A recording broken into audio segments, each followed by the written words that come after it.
The ship first entered her home port of New York in the summer of 1952.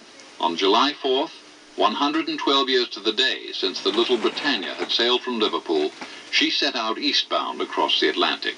3.5 days later, a full 12 hours faster than the defending champion, the Queen Mary, she swept past Bishop Rock Light and put into the French port of Le Havre.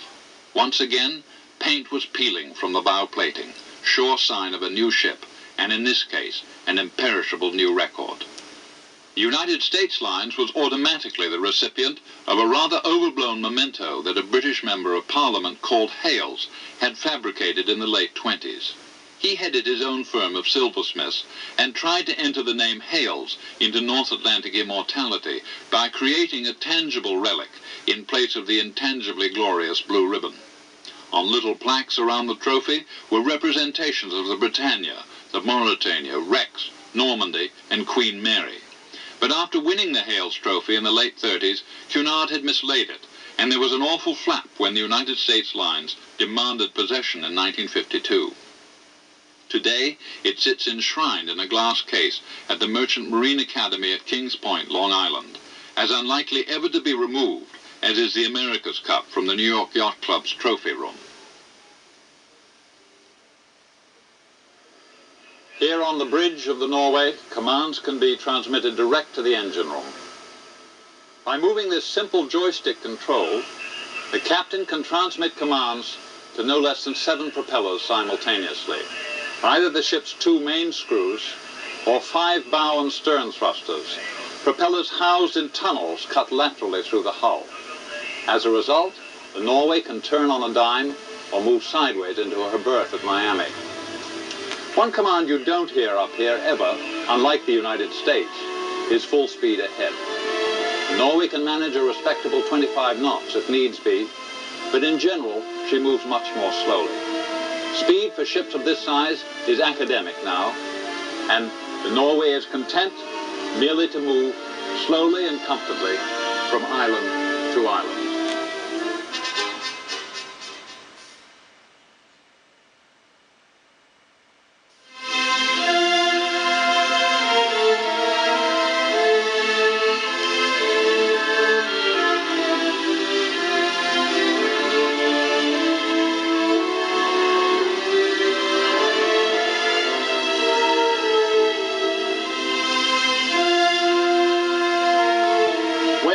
Was the France. Her afterdecks were completely closed in. Don't forget that summer and winter as well, on the North Atlantic it was invariably cold. Outdoors North Atlantic meant maybe a stroll on the deck, warmly bundled up, maybe a rug in a deck chair, or perhaps a table in a veranda cafe, always facing aft. There was nothing like this open spread of decks on the Norway. Here you can see that passengers, even underway, can avail themselves of a swimming pool, sunbathing, even a restaurant they can eat at outdoors. The tempo on board has changed too, because passengers are no longer being carried inexorably back and forth across a dangerous ocean. In fact, there is a pleasant mood because one is drifting, a pleasurable drift, one might say, from port to port. But in the 1950s, the great ships on the North Atlantic were still thundering back and forth to Europe and America and back again.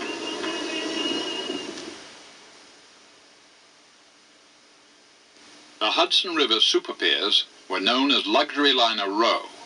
The post-war travel boom meant Europe, and Europe, as it always had, meant an ocean passage. It was no longer quite the only way to cross, but before the advent of jets, a transatlantic flight was a grueling 14-hour ordeal. How much pleasanter to cross on one of Cunard's Queens. Westbound began, as always, from platform 11 at London's Waterloo Station on board the boat train. At Southampton, luggage was whisked from baggage car to cabin, an ideal accommodation in which to spend 5 uninterrupted, carefree days. The beds were incredibly soft. Old-fashioned punka louvers delivered fresh or warmed ocean air, and every surface had a slightly raised edge to keep things in place. paneling extended throughout both queens, glistening walls that would creak and chatter evocatively as the great ships heaved across the Atlantic. Paradoxically, there was nothing to do, but seldom enough time to do everything. Food and drink were, as always, an unending preoccupation. Elaborate meals in the dining room, preceded by a gathering in the smoking room. Down below, well away from cold Atlantic winds, were handsome saltwater pools, and for those who had overindulged, elaborate gymnasia, staffed by remorseless tyrants in white flannels. In the evening there were movies, or time-honored passenger amusement, horse racing, in the main lounge. But in 1957, a sinister milestone passed. Jet engines had arrived, and that year more transatlantic passengers traveled by air than by sea. It was the start of a long, fatal decline for the North Atlantic ships. In the 60s, the decline accelerated. New York's harbor entrance was spanned by the Verrazzano Narrows Bridge, the world's largest, high enough to admit the tallest funnels and masts. But within a decade, most of the great ships it had been designed to accommodate would be gone. In 1969, in early middle age, 17 years after her triumphant maiden voyage, the United States was withdrawn from service, victim of a familiar American malaise, exorbitant union demands and dwindling passenger revenues. William Francis Gibbs, her designer, had died in 1967.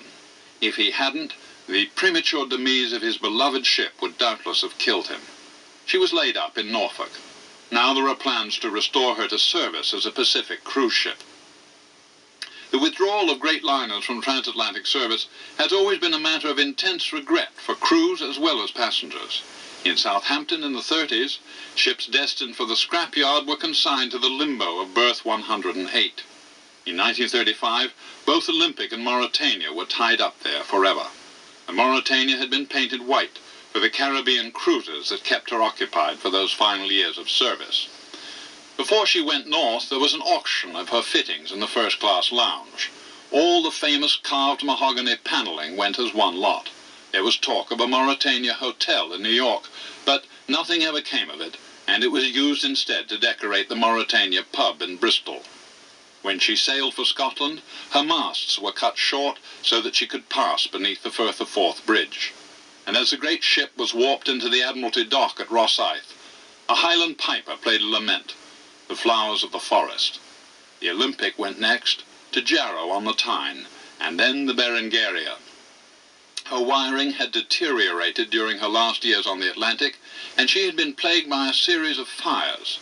So too perished her proud sister, the Majestic, seen here with only one of her trio of funnels remaining.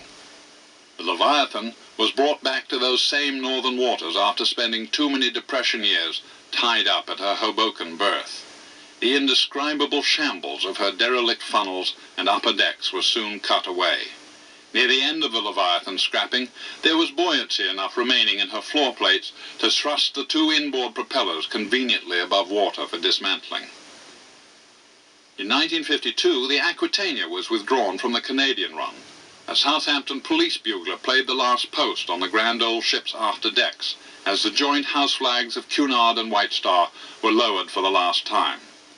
Across the Channel, in 1959, the Ile-de-France was sold for scrapping to the Japanese, who renamed her Furanzu Maru, literally French ship, for the voyage out to the Far East.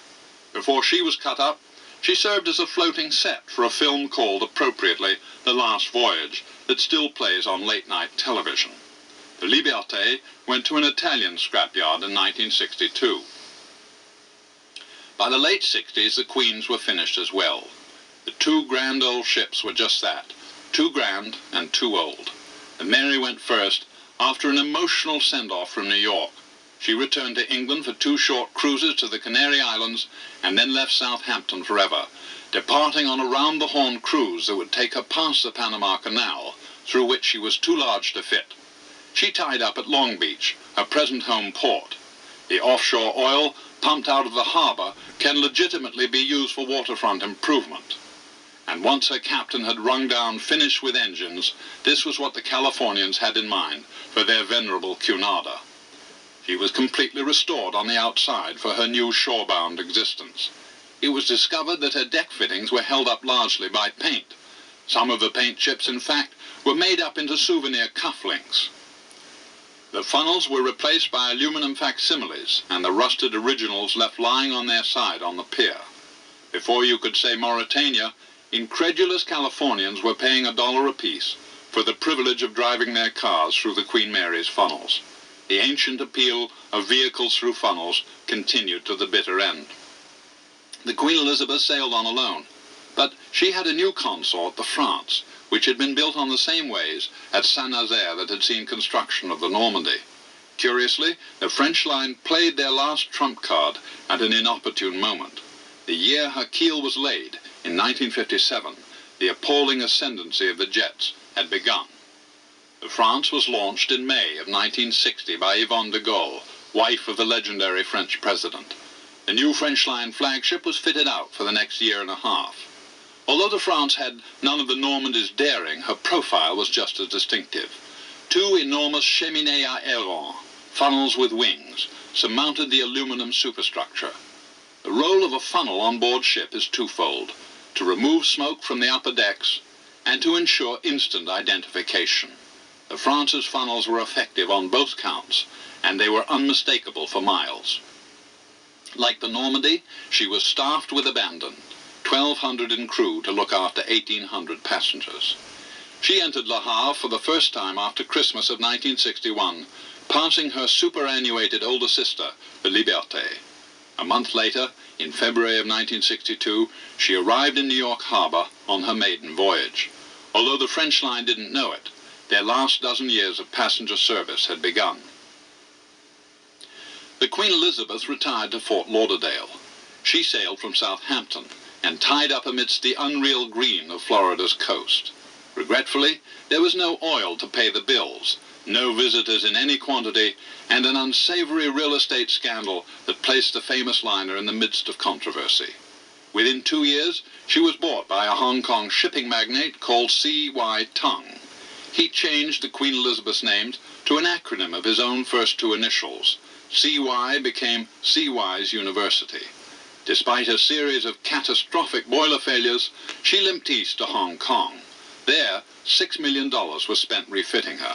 But on the morning of a reception celebrating the completion of renovations, several fires broke out simultaneously along A-Deck's port alleyway.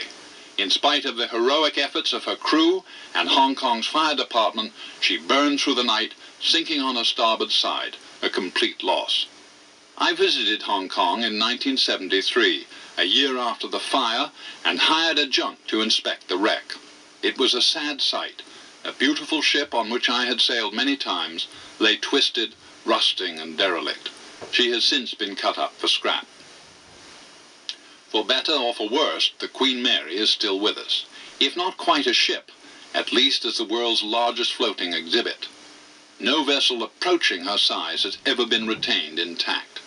As each year goes by, the Queen Mary accumulates evocative value.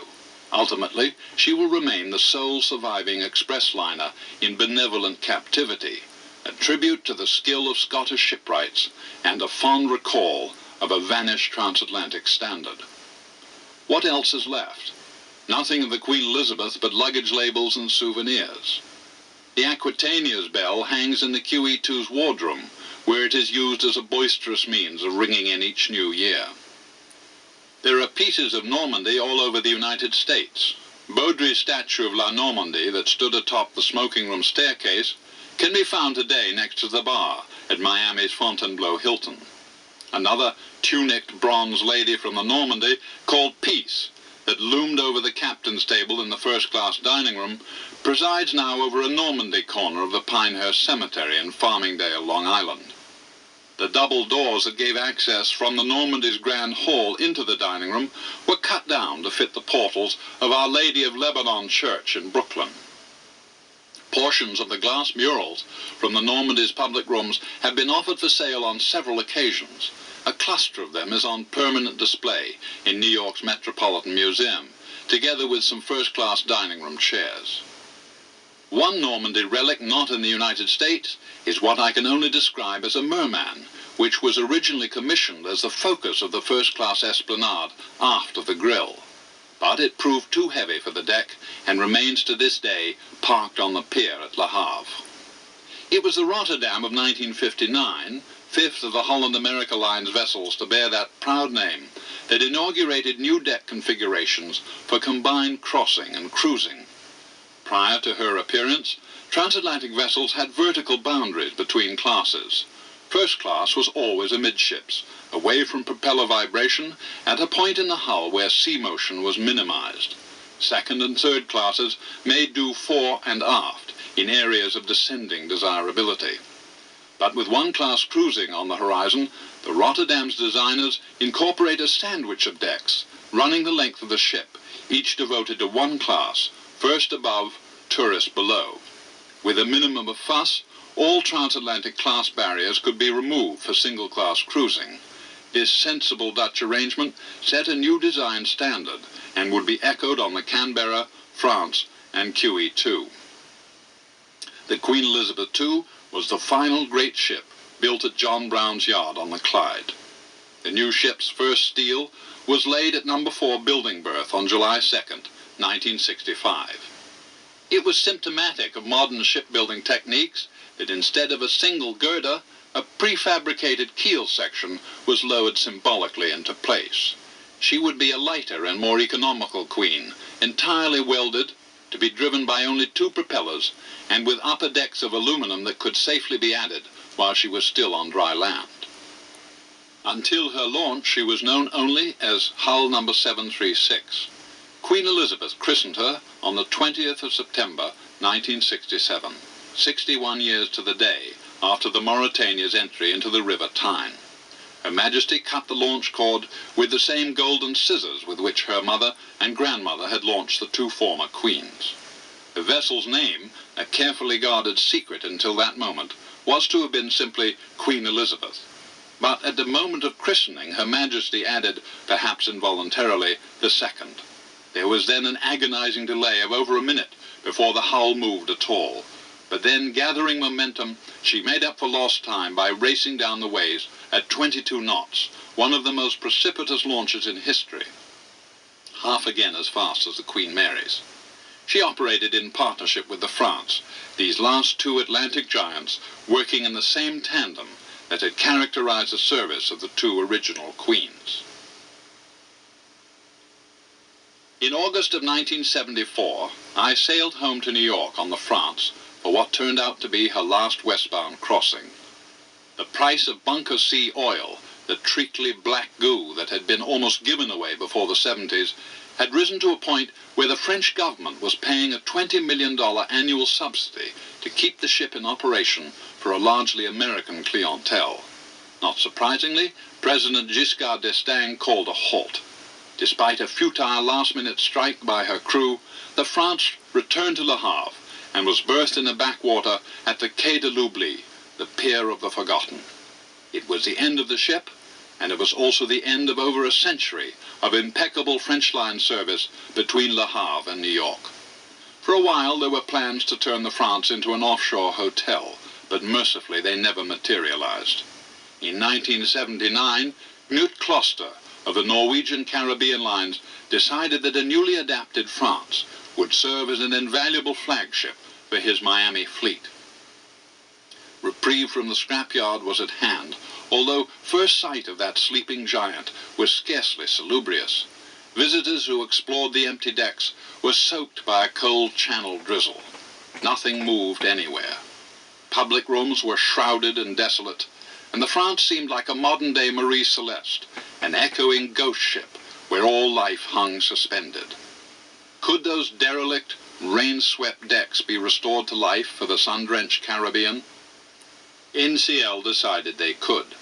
France was renamed Norway, and under heavy guard to prevent sabotage by militant French dock workers, she was towed to Bremerhaven for conversion at the Hapag-Lloyd yard. Not since William Francis Gibbs had transformed Vaterland into Leviathan had an Atlantic vessel known such renovation. Tage von Borg, a Danish naval architect who has designed more cruise ships than any man in history, was engaged to transform French puck-boat into Norwegian cruise ship. The Norway went into dry dock. 2 of 4 propellers were removed and the outboard shafts permanently capped. New 5-bladed propellers of greater efficiency were installed on the inboard shafts. Thanks to this radical motive surgery, the Norway's fuel consumption was cut in half. To improve maneuverability, 5 bow and stern thrusters were added, equipment that is a sine qua non for modern cruise ships that must negotiate ports without the assistance of tugs.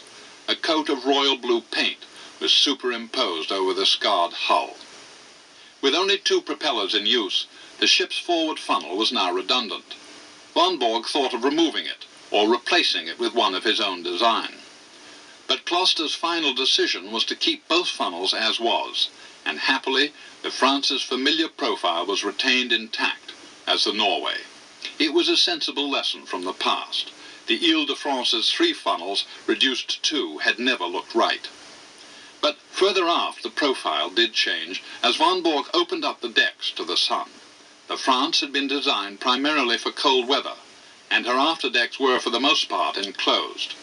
To accommodate an increased passenger load, Von Borg created an overhanging lido deck that transcended the lines of the hull.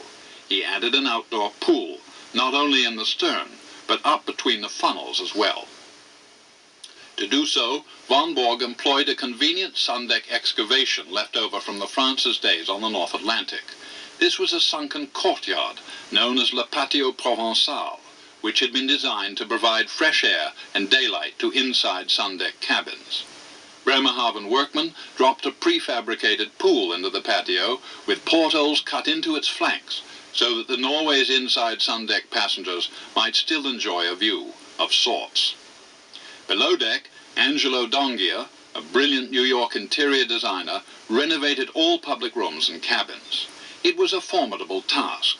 The France's original scheme of decoration was the worst of late 50s low-tech, cold, fluorescent, and metallic. Dongia was asked to create new public rooms for the Norway that would be richly detailed, yet inviting and practical. Although he had never before been concerned with a ship's interior, Dongia succeeded admirably. Moreover, the changes he wrought offer insight into traditional North Atlantic concepts and how they must be modified for the new breed of one-class ships to come. Promenade decks date back over a century, decks where passengers can enjoy the external sea, yet be protected from the cold and damp. For the Caribbean, obviously both the France's promenade decks were unnecessary, so they were gutted, air-conditioned, and restructured. The tourist promenade was cut up into cabins, and the first class emerged as the Norway's Street of Dreams, a boulevard rather than a mall that gave access to a series of recreated first-class public rooms. Furthest aft, in what had formerly been the France's first-class smoking room, or Salon Riviera, Dongia created the Club International, a late-night retreat for those who cannot cope with discotheque. Although some of the original French fixtures remain, a new freshness prevails. Here, a startling piece of statuary comes on board over the stern, a giddy evocation of the sea god Triton, which fills a portside niche. Yet tradition prevails as well, including a portrait of Norway's monarch King Olaf V, who visited the ship when she called at Oslo. Amidships, the Salon Fontainebleau, the France's first-class lounge, was reworked into Chequers Cabaret, a riot of rich red upholstery, red and black carpet, and black and white check dance floor. The France's theatre was known as the Salle de Spectacle and was used only for films and occasional concerts. With additional stages for live entertainment, the Saga Theatre offers even more spectacle, multimedia review, and Broadway revivals. Quite a change from the days when members of the Atlantic Conference outlawed any professional entertainment whatsoever. One deck below was the France's tourist class deck. The tourist smoking room was wrought into the Monte Carlo room, the Norway's floating casino. Gambling and cruising seem synonymous. The tourist class lounge, the Salon Saint-Tropez, was the largest room on board the France. At Bremerhaven, an additional raised level was incorporated for better sightlines, and a commodious North Cape lounge was the end result. What's in a pool? Perhaps the most extraordinary of the Norway's Bremerhaven transformations was an ingenious use of the France's tourist-class pool, which had been a compromise facility made semi-open air by sliding glass doors at its after end. After von Borg built his outdoor pool, Dongier found a perfect use for the shell of the old one. Filled with electronic gadgets and a network of steel joists, it became an infinity lighting effect beneath the glass floor of Dazzles, the Norway's obligatory discotheque. Dancing at Sea continues, although in a style unimagined in the Berengaria's ballroom. Passengers used to board the France through the embarkation lobby amidships. Incidentally, it's interesting to note that the monochromatic carpet was a chief steward's nightmare on the France, requiring constant vacuuming. Now, the same space serves as merely a prelude to the Windward dining room. In the old days, it was the restaurant Chambord, and its staircase, known appropriately as La Grande Descente, immortalized a moment when female passengers caught all eyes as they came down to dine. The room is essentially unchanged, the walls still decorated with original French murals, but with new carpets, tablecloths and chairs to bring it up to date. The France's tourist-class dining room, called the Restaurant Versailles, needed considerably more work to bring it up to decorative parity with the Windward. Dongier's solution was to hang a chrome chandelier, as well as install a graceful spiral staircase connecting the room's two levels, affording the leeward dining room passengers their own grande descente. Yet, what seemed simple in the telling involved an overwhelming workload for thousands of specialists. Shipbuilding is at best an incredibly complex business. A conversion is sometimes worse, rather as though a well-built Norman chateau were being revamped, stone by stone, into a Floridian condominium. Over the winter, the work at Bremerhaven intensified. Snow fell and finally melted, although orange tarpaulins still shrouded the new after decks to shelter workers from the chill North Sea winds. There wasn't a square inch of the ship that did not need attention, whether the emergency steering apparatus aft in the tiller flat, recarpeting every one of the ship's cabins, putting finishing touches on new marquees, or forward on the bow, where davits for the giant shore launches were installed on the open deck. One glorious March morning, a plume of steam vented noisily from the working after funnel, indicating that the Norway's long-dormant boilers were back online again. Amidships, a new illuminated sign took shape, and there came a time in April when the captain could dispense with his winter's hard hat to reappear in uniform on a spotless bridge at new controls that would take the Finnish vessel away from Bremerhaven's grimy sprawl and out into the open sea for trials. The following month, in May of 1980, the Norway dropped anchor for the first time in Norwegian waters at the port of Kristiansand.